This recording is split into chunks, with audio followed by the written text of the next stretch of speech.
চিন্তা করবেন না, এই সময়গুলো কেটে যাবে।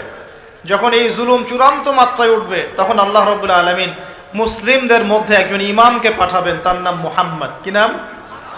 মুহাম্মদ। তাকে মানুষ বলবে আল মাহদি, এটা তার টাইটেল। মাহদি তার নাম নয়, তার নাম হচ্ছে মুহাম্মদ।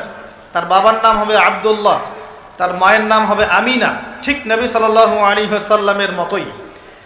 এবং তিনি মুহাম্মদ সাল্লাল্লাহু আলাইহি ওয়াসাল্লামের বংশধরদের মধ্যেই হবেন।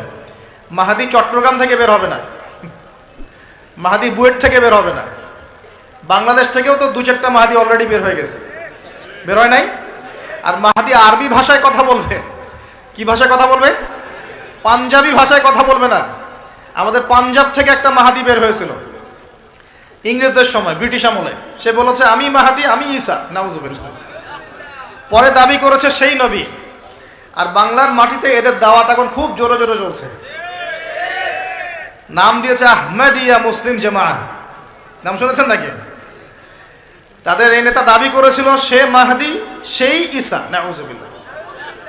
তো মাহদি আরবি ভাষায় কথা বলবে ভাই, আর মাহদি হবেন আরব মায়ের সন্তান, পাঞ্জাবি মায়ের সন্তান না। পাঞ্জাবি ভাষায় কথা বলবে না, বাংলা ভাষায় কথা বলবে না।